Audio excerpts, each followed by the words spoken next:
여러분, 노년은 인생의 내리막길일까요? 아니면 가장 아름다운 황혼의 잔치일까요?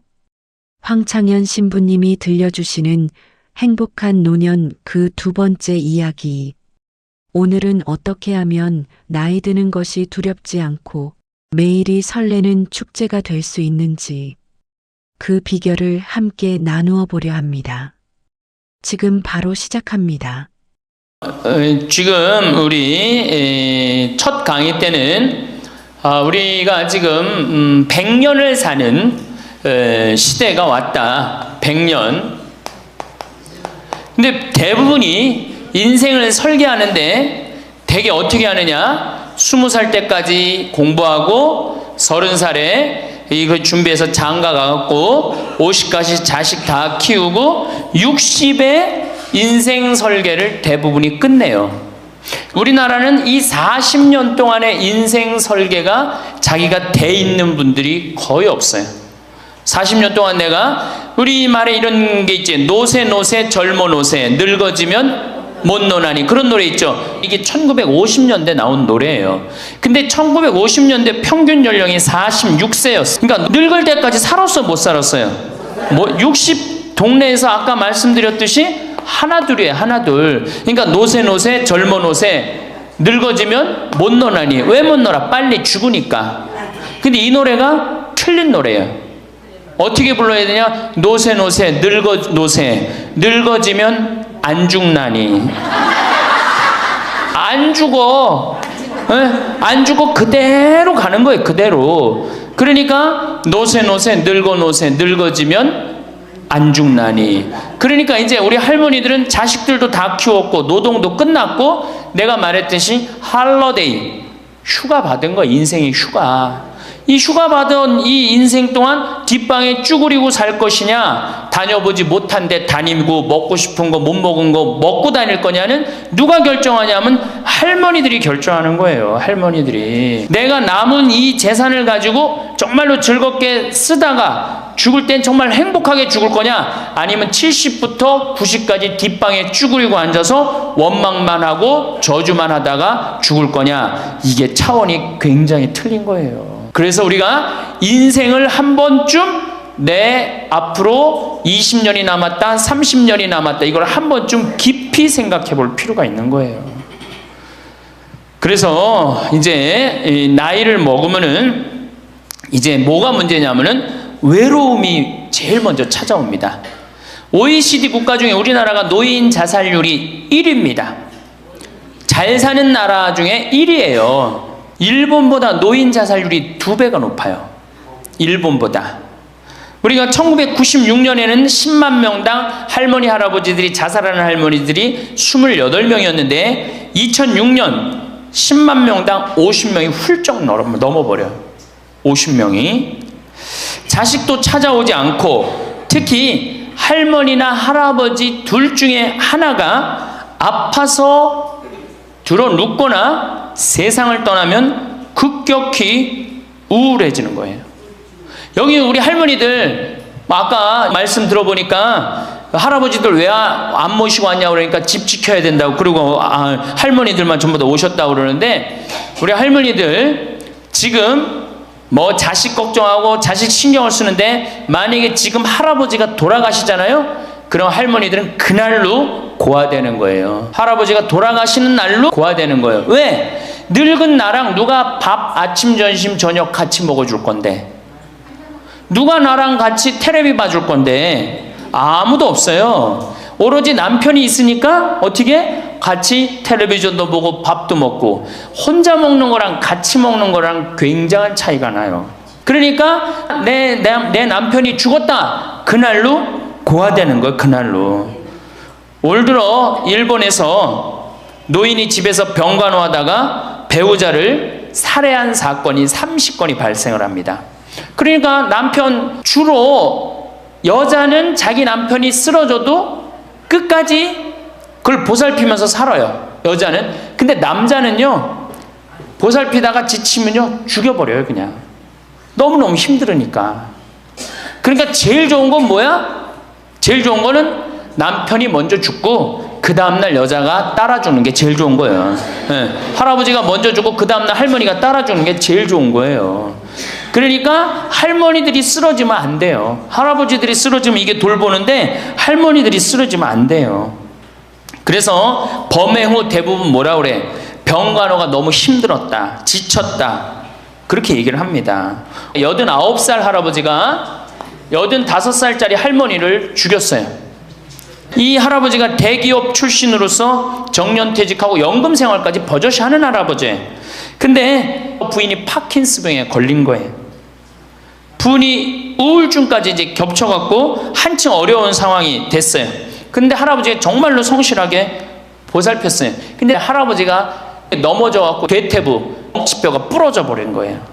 그러니까 이 병원 치료에도 불구하고 자꾸 힘들어지니까 어떻게 결국은 남에게 패 끼치니 차라리 죽는 게 낫다. 그러고 그냥 죽여버린 거예요.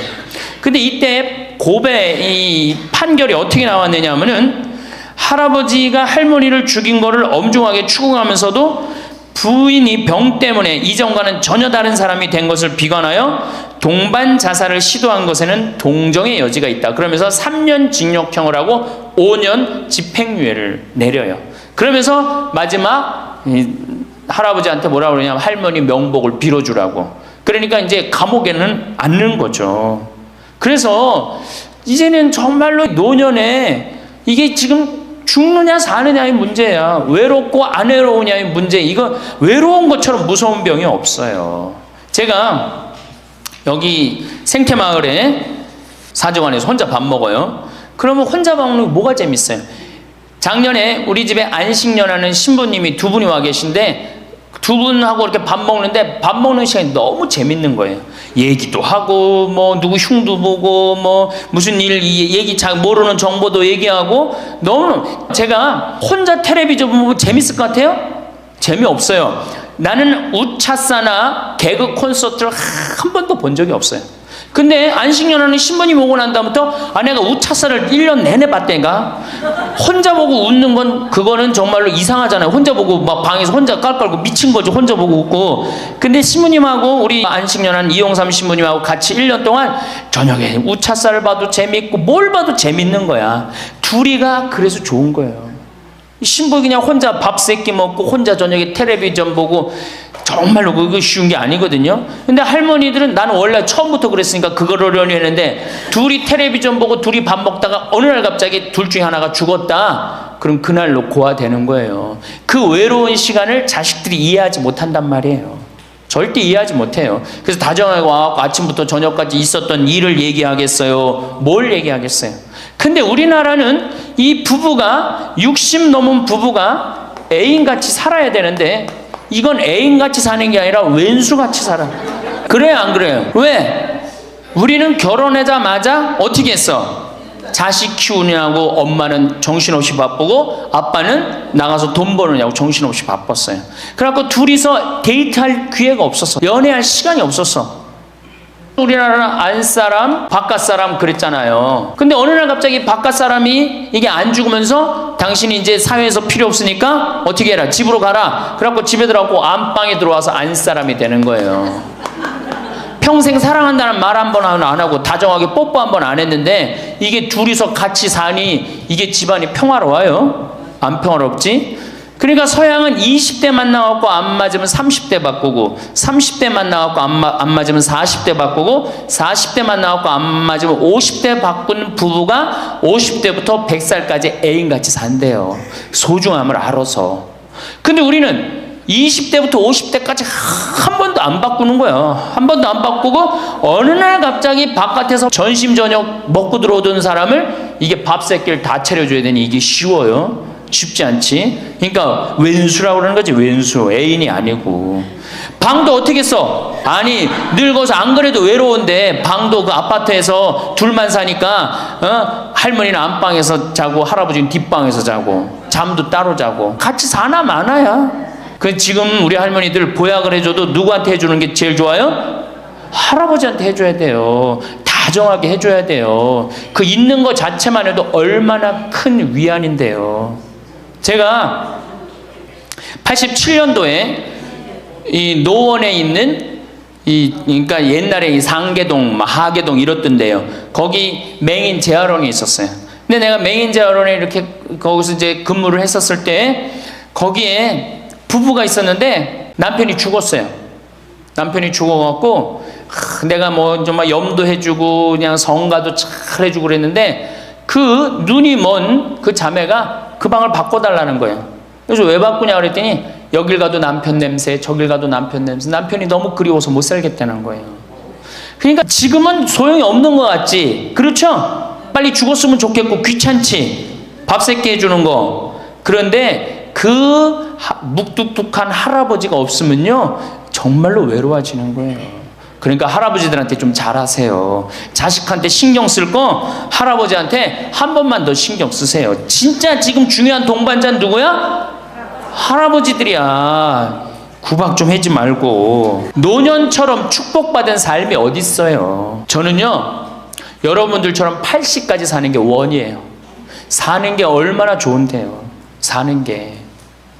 제가 신학생 때 몸이 안 좋았어요. 건강이 안 좋았어요. 우리 뭐 15년 전에 우리 할머니들 나 봤을 때 내가 47kg였어. 근데 지금 57kg야. 그러니까 신학생 때 내 이 허리띠가 여기에 정상적으로 있었던 적이 없어요. 여기 앉아 있으면 여기 어디가 있고 딴 날은 여기가 있고 허리띠가 제자리를 잡은 적이 한 번도 없어요. 그러니까 내 동창 신부들이 이제 내일 모레 오는 호계동에 우리 최경남 신부하고 작년에 나하고 같이 살던 이용삼 신부가 신학생 때 그랬어요. 너 신부 돼갖고 40살까지 살면 이별 여행 가준다 그랬어요. 40살까지만 살아라 이거지. 그때까지 못 살 줄 알았거든. 내일 모레 죽을 것 같이 보였거든요. 그래서 40살까지 살면은 큰 컨테이너 트럭 하나 거기다가 먹을 거 침대 다 해갖고 세계 구경시켜주겠다 그랬어요. 근데 내가 신부가 되고부터 건강해지기 시작하는 거예요. 그러더니 그 비산동에서도 좀 건강해졌는데 이제는 여기 이제 평창에 와서 흙집에서 사니까 완전 건강해진 거예요. 그래서 내 목표가 40에서 바뀌었어요. 80으로. 왜? 이게 건강하고 보니까 사는 게 너무너무 좋은 거예요. 밥도 맛있고 정말 매일매일 이렇게 행복할 수가 없어. 이게 오래 사는 건 큰 축복이에요. 할머니 할아버지들 지금 6.25 전쟁 통에 안 죽었지, 교통사고로 안 죽었지, 암으로 안 죽었지, 지금까지 사는 건 하느님의 은총 축복 아니면 지금까지 못 살아요. 이 좋은 축복의 시간을 어떻게 살아야 돼? 행복하게 살아야 될 거 아니야. 그러니까 행복한 방법을 잘 알아야 돼요. 근데 노년에는 스스로 잃어버리는 게 너무 많다고 생각을 해요. 나이를 먹을수록 우리는 더 많은 슬픔을 견뎌야 하고 더 많은 것을 잃는다. 상실은 그야말로 노년의 가장 두드러진 단면이다. 친구들, 친척들, 배우자, 심지어 자녀들이 먼저 갈지도 모른다. 어제 100살 먹은 할머니 얘기를 들어보니까 자식들이 다 먼저 갔다는 거예요.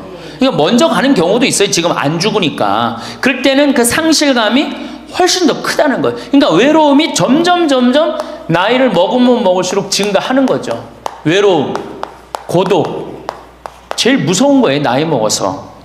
상실한 단순히 죽음만을 뜻하지 않는다. 삶의 모든 측면이 상실의 영향을 받는 듯하다.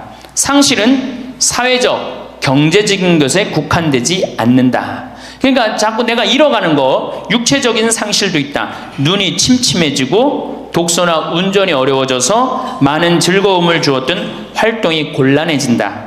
노년은 외모에도 영향을 준다. 젊었을 땐 피부도 뽀얗고 정말 얼마나 예뻤어요. 여기 보니까 젊었을 때 한 미모 했을 할머니들이 내가 보니까 굉장히 많어.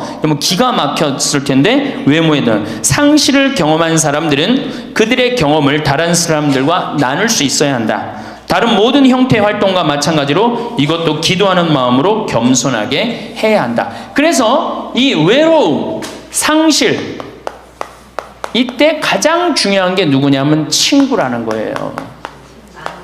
이 친구랑 함께 나누는 것처럼 중요한 게 없다는 거예요. 그런데 나이를 먹으면은 자식하고 같이 살다 보면 자식 이사 갈 때 이사 가요 안 가요? 따라가요 안 가요?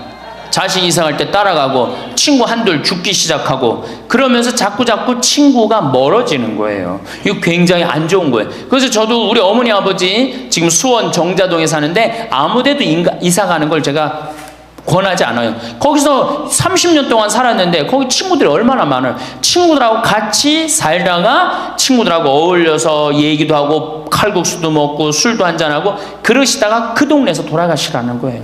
미국 하버드 대학에서는 이런 프로그램이 나왔어요. 그래서 살던 데서 죽도록. 우리가 늙으면 양로원 가면 되지 뭐 이러는 생각 많이 하시죠? 그런데 미국에서는 양로원 가는 게 10%도 안 돼요. 다 자기 살던 집에서 죽어요. 그게 가장 노년에 좋다는 거예요. 그러니까 할머니들도 어디 이사 갈 생각하지 말고 어떻게 살던 데서 살다가 죽는 게 제일 좋은 거예요. 누구랑? 친구랑. 아니 손자가 같이 놀아줘, 아들이 같이 놀아줘. 손자는 학원 다니기 바쁘고 학교 다니기 바쁘고 근데 언제 같이 놀아줘? 그놈은 손자한테 용돈 줄 돈 있으면 그 돈 가지고 친구하고 냉면 사 먹는 게 훨씬 나은 거예요. 정신 똑바로 차려. 지금 막걸리 먹고 해롱해롱 할 때가 아니에요 지금.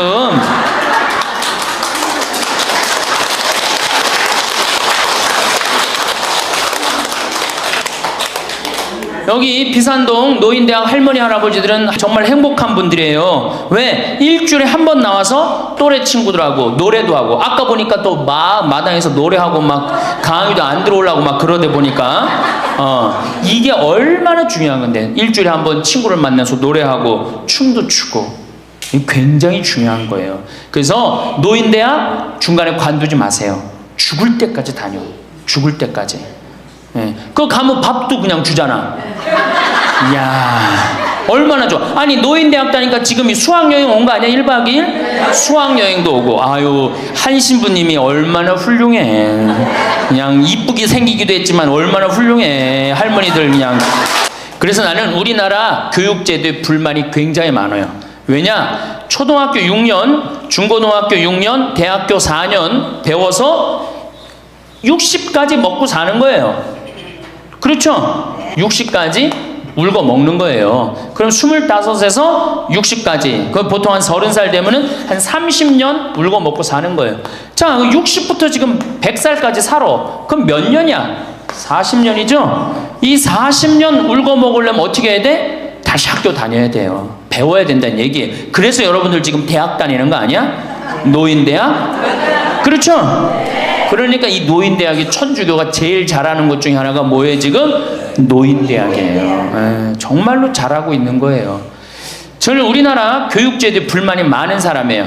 초등학교 6년, 중고등학교 6년, 대학교 4년을 배워서 60까지 산다면 60부터 100살까지 살려면 정규 학교가 생겨야 돼. 60부터 3년, 4년제 학교를 다녀야 돼. 그래서 지금 초등학교를 세우는 게 중요한 게 아니라 시니어, 노인 대학을 전부 다 동네마다 학교에 세워갖고 60살 되면은 아예 여기 의무 교육을 해야 돼. 4년 동안 배워갖고 나머지 100년, 40년 살 거를 재산 관리는 어떻게 하고 건강 관리는 어떻게 하고 친구 관리는 어떻게 하고 본인이 이제까지 살아온 그 재능을 어떻게 키워주는 거. 그래서 이 학교 안 나오면 살지 말어 100살까지. 그 60살 넘어서 이 학교 정규 학교 졸업하고 나면은 100살까지 살 자격증을 줘야 돼요. 그럼 모르고 그냥 살면 어떻게 해. 그래서 저는 이 정규학교 우리나라가 진짜 훌륭한 나라 되려면은 60살 넘어서 동네마다 정규학교 난 세워야 된다고 생각해. 그리고 이 졸업장을 가져야만이 100살까지 살아야 돼요. 지금 한심하게 사는 할머니들 얼마나 많아요. 얼마 전에도 어떤 남편이 이 굉장히 훌륭한 남편인데 돌아가셨어요. 근데 재산을 확실하게 정리를 못하고 죽은 거예요.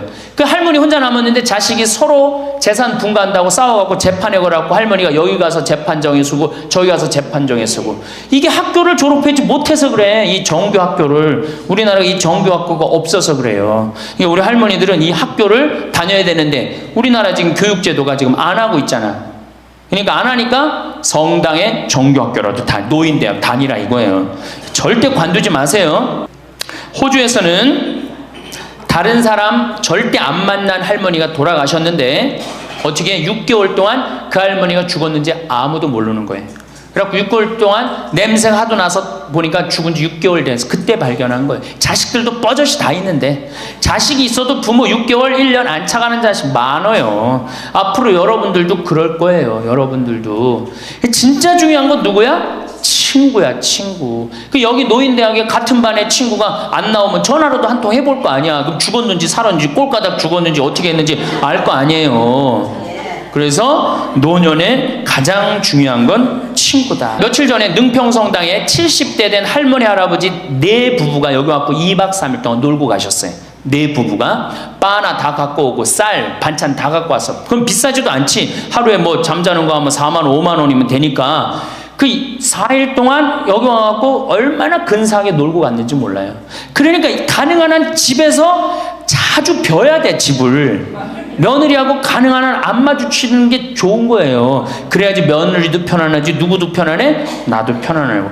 뒷방에서 쭈그리고 앉아있으면 알아주는 사람 아무도 없다 이거예요. 아무도 없어요. 그래서 뒷방에서 쭈그리고 앉아갖고 방 출입하지 않으면은요, 그렇게 뒷방에 깜깜하게 있으나 관 속에 깜깜하게 있으나 똑같은 거예요.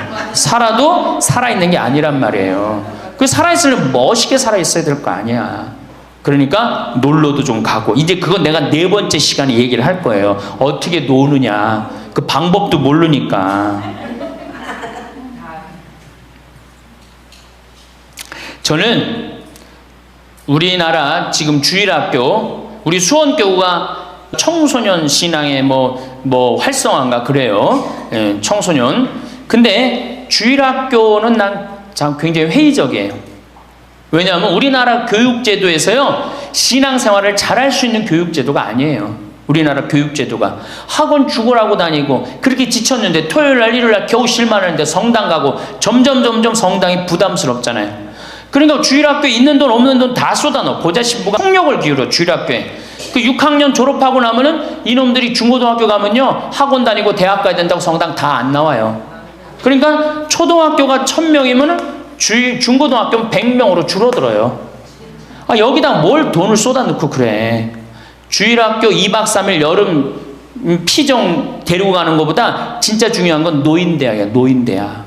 노인대학은요, 줄어들지도 않아. 죽지도 않으니까 줄어들지도 않고 그대로 가는 거야.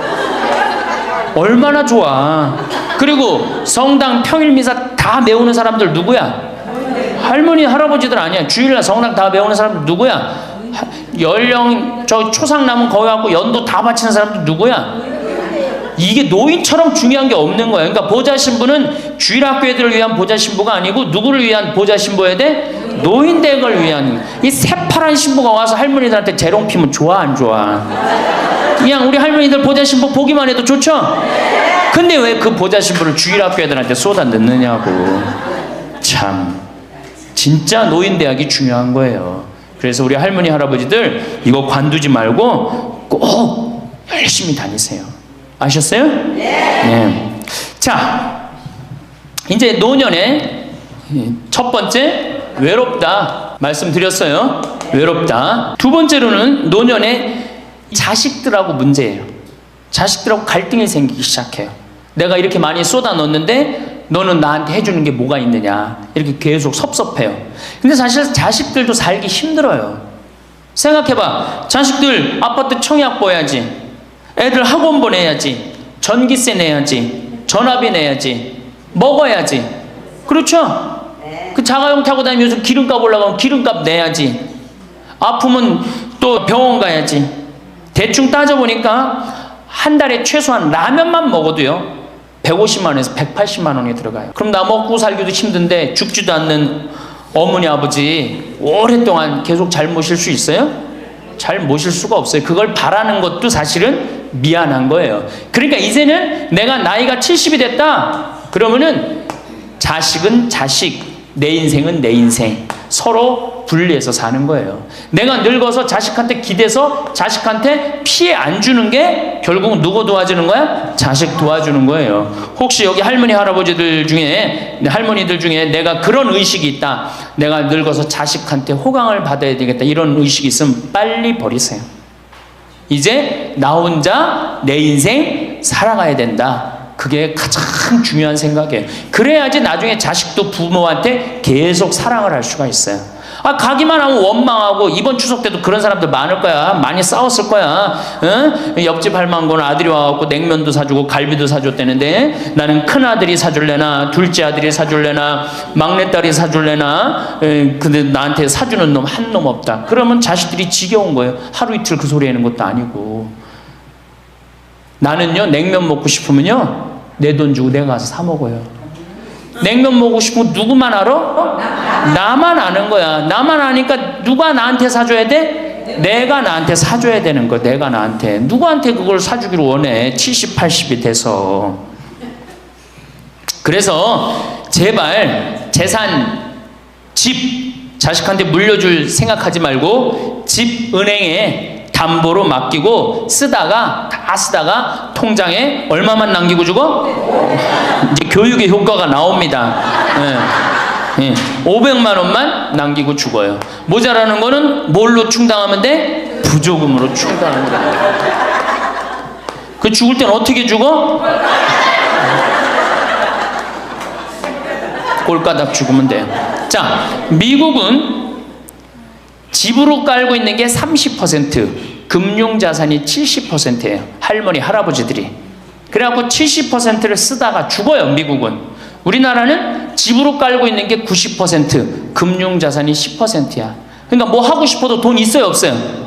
돈이 없는 거야. 오로지 뭐만 하나 쥐고 앉아 있는 거야? 집만 하나 쥐고 앉아 있는 거야. 그 쥐고 앉아서 죽을 때 누구한테 물려주려고? 자식한테 물려주려고. 그런데 문제는 뭐냐? 자식이 그 집을 물려받을 때 몇 살이에요? 70이에요. 내가 90에서 지금 대개 100살에 죽는단 말이야. 그럼 자식이 몇 살에 그 집 물려받아? 70에 물려받아.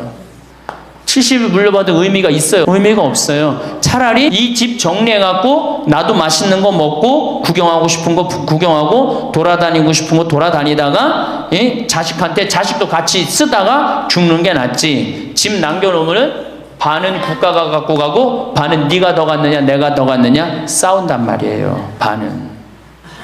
우리 어머니 아버지를 제가 작년에 성지순례를 모시고 왔어요. 근데 어머니 아버지한테 그랬어. 어머니, 예수님 태어난 데는 봐야 될 거 아니냐. 아버지, 이 교황님 사는 베드로 성전은 봐야 될 거 아니야. 그렇게 신앙생활을 했으면은. 근데 아버님이 77, 어머니가 75이었을 때 내가 모시고 갔어요. 그랬더니 어머니가 그러는 거야. 아유, 길에서 죽기 싫다는 거야. 비행기 14시간 타기 싫다는 거예요. 우리 외삼촌이 미국에 가서 돌아가셨거든요. 여행 갔다가. 그래서 내가 그랬어요. 걱정하지 말라고. 그리고 자식들이 이미 돈을 다 모아놨기 때문에 어머니, 아버지 이거 취소하면 안 된다고. 그래, 3달 전에 가서 말씀을 드리니 2달 전에 집에 가보니까 어머니 아버지가 손잡고 산에 올라갔다 내려갔다 하더라고. 길에서 안 죽으려고. 1달 전에 가보니까 여행 옷 다 입고 뭐 운동화도 다 했어요. 제가 여행을 모시고 갔는데 비행기에선 잘 자고 중간에 2번에 밥 나오네 2번 다 먹고 또 잘 주무시고, 성지에도 순례를 하는데 제일 먼저 일어나고 제일 앞장서서 걸어가고 제일 잘 먹는 거, 잠도 잘 자고. 누가 77이라고 그래요. 그래갖고 토요일날 밤 10시에 집에 들어왔어요. 한국에 들어와갖고 나하고 한 15분이 우리 어머니 아버지하고 성지순례를 갔는데 다음날 10시에 내가 전화를 했어요. 10시에 전화를 했는데 성지순례 갔다 온 분들 다 괜찮은가 확인했는데 다 비몽사몽 전화를 받는 거예요. 40대 50대 된 분들이 갔었는데, 근데 집에 전화했는데 어머니 아버지가 전화를 안 받는 거예요. 걱정이 되고 계속 전화를 했는데 2시에 통화가 됐어요. 아유, 왜 전화 안 받느냐고. 아버지는 약수터에 물 들어가고요, 어머니는 머리하러 가신 거예요. 그렇게 13일 동안을 여행을 갔다 오고 다음 날도 안 죽어요. 지금 77, 75 말도 아니에요. 그렇게 모시고 여행을 갔다 왔더니 지난달에 내가 집에 가고 어머니 아버지하고 점심 같이 갈비 먹었어요. 그야말로 갈비를 먹는데 어머니가 그러는 거예요. 신부님, 작년에 신부님이 성지순례 유럽 갔다 온다고 여행 가방을 이쁜 걸 사주었는데 집에 그 여행 가방이 이렇게 앉아 있는데 여행 가방이 너무 아깝다고. 저 여행 가방이 또 가자 이거지. 그래서 제가 그랬어요. 알았다고. 올해는 경제가 어려우니까 내년에 내가 모시고 가겠다고. 그래서 내년 모시고 갈 계획이에요. 왜? 이제는 인생의 휴가란 말이야. 휴가니까 정말로 인생을 즐겁게 살고 좀 하느님께 영광 드리고 감사하면서 살다가 떠날 때 부조금은 어머니 이름으로 부조금이 들어오면 어머니 이름으로 과원에 집 한 채 줘줄 거고, 아버지가 돌아가시면 아버지 이름으로 집 한 채 드리고, 그리고 아무것도 남기지 않고 가시는 거예요. 그게 멋있는 거예요. 그러니까 제발 욕심을 버리세요. 내 자식, 내 새끼 이 욕심을 버려. 우리가 하늘나라를 지향하는 사람들 아니야? 근데 뭐 이렇게 세상에 욕심이 많아. 하늘나라에 지향하는 사람들이. 그러니까 돌아가실 때는 누구한테 돌아가? 난 이 돌아간다는 말 참 좋아해요. 죽었다는 말보다 돌아간다는 말을 참. 어디로 돌아가? 하느님한테로 돌아가는 거예요. 돌아갈 때는 하느님한테 돌아갈 때는 좀 자신 있게 돌아가야 될 거 아니야. 세상에 다 묻어놓고 그냥 빈털터리로 너 나한테 한 게 뭐 있냐? 난 자식한테 다 주고 왔습니다. 하느님, 내가 고아원 아이들 정말로 정말 엄마 아버지 없는 아이들 위해서 집 한 채 져주고 왔습니다. 나보다 훨씬 더 불쌍한 할머니 할아버지들 위해서 집 한 채 져주고 왔습니다. 이게 나요? 내가 자식한테 물려주는데 국가가 반 갖고 가고 자식이 갖고 싸웁니다. 지금 이게 나요? 어느 게 나요? 이렇게 얘기해도 집에 가보면은 말짱 노릇먹여요. 그래서 우리 할머니들 제발 내가 자식한테 집 물려준다는 생각하지 말고, 그거 아까 조사해보니까 4억에서 5억 정도 한다며요. 내일 집에 돌아가면 바로 은행에 가세요. 응? 그래갖고 바로 은행에 잡혀갖고 한 달에 2억이면 20년 쓸 수 있어요. 한 달에 200만 원. 그러니까 100만 원씩. 한 달에 100만 원이면 쓸만해 안 쓸만해요? 쓸만하죠? 예, 그건 뭐 내가 이제 다음 시간에 말씀을 드릴 거예요. 외롭고 친구가 없고 그 다음에 자식하고 관계가 안 좋아져요. 그 다음에 나이를 먹으면은 몸이 여기저기에 아파요.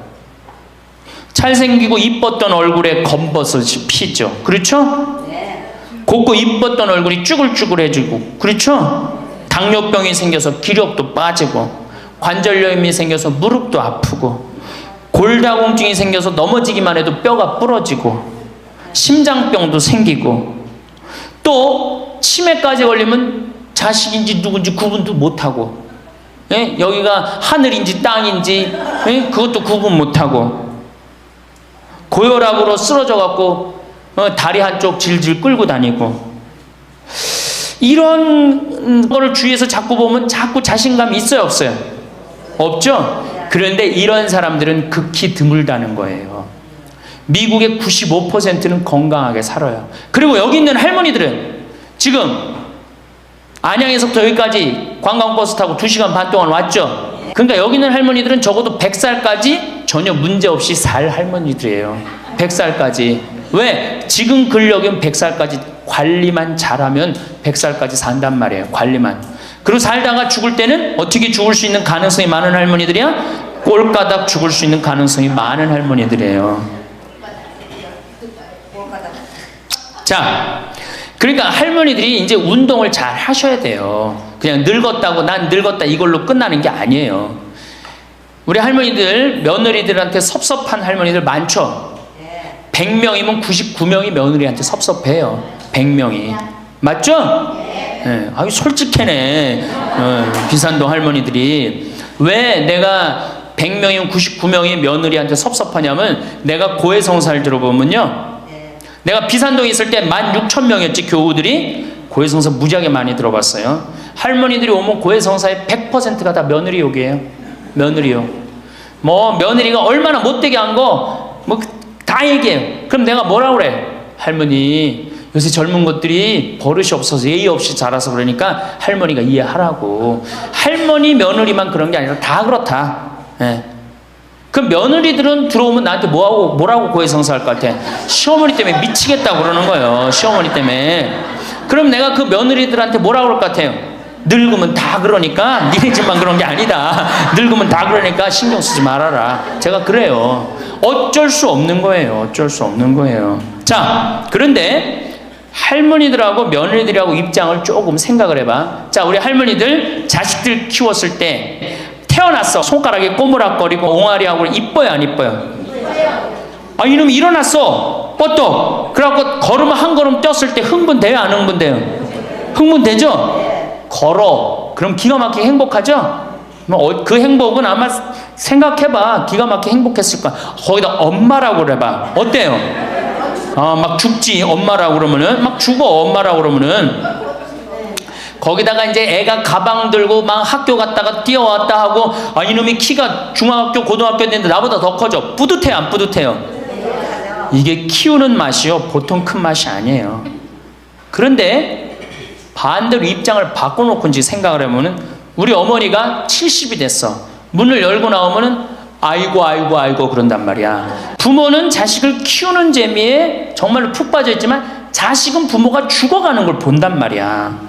얘야 눈이 좀 안 보인다. 보니까 백내장이 걸렸어. 눈이 또 났더니 얘야 무릎이 아프다. 그러니까 무릎에 여기 저기 물렁뼈가 다 없어졌고 그 뼈 수술해줬어. 그러니까 문 열고 나오면 아이고 좋아질 가능성이 있어요? 점점 나빠져요? 점점 죽어가는 걸 보는 거예요. 누가 더 기쁠 것 같아? 자식을 키울 때가 기쁠 것 같아? 죽어가는 부모를 보는 게 기쁠 것 같아요? 여기는 안타까움, 짜증, 의무감 이런 게 들었어. 여기는 기쁨이 있고. 그러니까 우리 할머니들 자식들한테 나한테 왜 이렇게 섭섭하게 하나 원망할 필요가 없어요. 그 죽어가는 걸 보는 건 그 슬픈 거예요. 그 외로운 거예요. 이게 정말 좋은 건 뭐야? 그 모습을 자식한테 안 보이는 거예요. 따로 떨어져서 사는 게 제일 좋은 거예요. 따로 떨어져서 사는 게. 그러니까 제발 같이 살 생각 좀 하지 마세요. 자식한테 뭐 의지하고 기대하고 산다. 지금부터 피눈물 나는 이야기를 하겠습니다. 제가 평택에서 알고 있던 할머니 한 분이 옛날에 과학 선생님을 했어요. 이 할머니가 나이가 82살인데 글쎄 75살 되던 해에 아들이 꼬신 거예요. 어머니가 살던 아파트 팔고 내가 사는 아파트 팔아서 50평짜리 아파트를 사자. 그래서 75살 먹은 할머니가 그런 생각을 했대. 내가 살면은 얼마나 사나. 여기 혹시 나는 살면 얼마나 사나 그런 생각 하시는 분들 손 들어보세요. 절대 그런 생각 하지 마세요. 안 죽어. 얼마 전에 102살 먹은 할머니한테 인터뷰를 했어요. 기자가. 할머니 제일 후회스러운 게 뭐예요? 그랬더니 70살에 그랬대. 내가 살면 얼마나 사나. 내일 모레면 죽겠지. 그런 생각을 했대요. 그래서 자식들이 어머니 어디 여행 갑시다. 그럼 내가 살면 얼마나 사는데 무슨 여행이냐. 니네들이나 갔다 와라. 난 여기 있을 테니까. 그러는데 80이 돼도 안 죽더래요. 80이 돼갖고 그런 생각을 했대. 이젠 진짜 내일 모레면 죽을 거다. 어머니 내가 갈비 사드릴 테니까 갈비 니네나 먹으러 가라. 난 내일 모레면 죽을 건데 무슨 갈비가 필요하냐. 그리고 뒷방에 있었다는 거예요. 근데 90이 됐는데 그때도 안 죽더래요. 그래갖고 90이 돼갖고 진짜 내일 모레면 죽을 거다. 진짜 내일 모레. 그리고 100살까지 산 거예요. 이 할머니가. 제일 후회되는 게 뭐냐 그러니까 30년 동안 내일 모레면 죽을 거다. 그리고 뒷방에 앉아있던 게 제일 후회된다는 거예요. 30년이 짧은 세월이에요? 그 30년 동안 돌아다니고 먹고 싶은 거 먹고 만나고 싶은 친구 만나고 노인대학에 나오면 춤 시간도 있죠. 춤도 치고 박수도 치고 그랬으면 그 30년이 축복의 30년이야? 저주의 30년이야? 축복이죠. 근데 그 할머니는 어떻게 사는 거야? 저주의 30년을 사는 거예요. 어쨌든 이 할머니가 내가 살면 얼마나 사나. 손자 얼굴이나 보고 자식이나 밥이나 먹고 같이 살아야 되겠다. 그리고 그 집을 팔아갖고 아들 이름으로 다 해주고 들어온 거예요. 들어오는 순간 자식하고 살아요? 누구하고 살아요? 며느리하고 살죠. 며느리가 그동안 시어머니하고 안 살았는데 학교 선생님을 했으니 얼마나 꼬장꼬장해요. 챙견을 얼마나 하겠어. 이거 챙견 저거 챙견. 그래 며느리 미쳐 안 미쳐? 미치죠. 며느리 성당도 나가기 싫은 거. 시어머니 열심히 나가는 성당. 그러니까 어떻게 해? 성당 안 나가는데 성당 안 나간다고 또 욕하고. 그러니까 점점 원수가 되는 거예요. 그러니까 며느리가 나 어머니랑 밥 먹는 거 체하니까 안 된다. 어머니 들어가갖고 방에서 들어가 먹어라. 밥도 같이 못 먹는 거 방에 들어가고 혼자 먹는 거예요. 손자하고 밥 먹으려고 합쳤는데 구박을 받는 거지. 하루는 날 찾아갖고 신부님 머리 좀 만져보라는 거예요. 머리를 만져보니까 혹이 이렇게 2개가 났어. 보온병으로 며느리가 때린 거예요. 아니 60 먹은 며느리가 80 먹은 며느리랑 싸우면은 누가 이겨요? 60 먹은 며느리가 이기게 돼 있어요. 30대 며느리는 울면서 참지만 60대 된 며느리는 안 참아요. 같이 싸우지. 그래갖고 혹이 이렇게 2개가 나서 왔어요. 할머니 왜 그러고 사냐. 나하고 저 소송 걸자. 그럼 지금 아파트가 8억이니까 할머니 25평 그쪽 25평이니까 4억이니까 할머니 4억 찾아갖고 우리 집에 오면은 내가 죽을 때까지 평창에서 모시고 살겠다. 4억이면 그래 82이니까 100살까지면 4억이면 살거든요.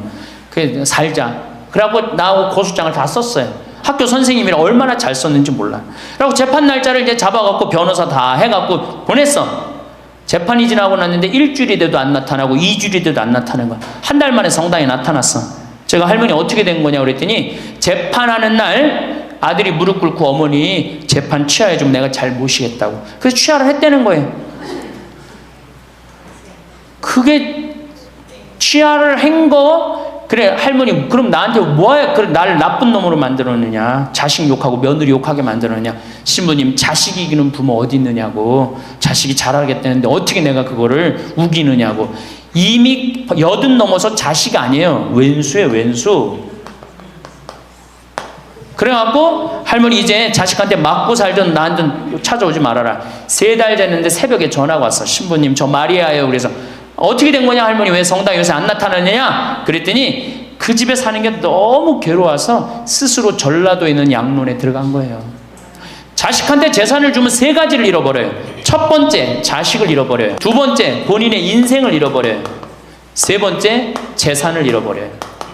그러니까 우리 할머니들은 자식도 안 잃어버리고 인생도 안 잃어버리고 재산도 안 잃어버리려면 어떻게 해야 돼? 자식하고 따로 내가 가지고 있는 은행에 가서 담보로 넣고 그거 쓰다가 다 쓰다가 죽는 게 제일 좋은 거예요. 자식한테 피해 안 주고. 그러면은 신부님 나 늙어서 죽을 때 어떻게 해? 늙으면은 남들이 알아서 해주겠지 이런 생각한단 말이야. 그래서 내가 항상 하는 얘기가 거지 근성을 버려라. 남들이 뭘 알아서 해줘. 나 늙은 나를 누가 책임져줘? 누가 책임져야 돼? 내가 책임져야 돼요. 그래서 내가 공부하고 내가 따라다니면서 배워야 돼. 그래서 60부터 64살까지 정규학교를 다녀야 돼. 이런 거 배우는 거.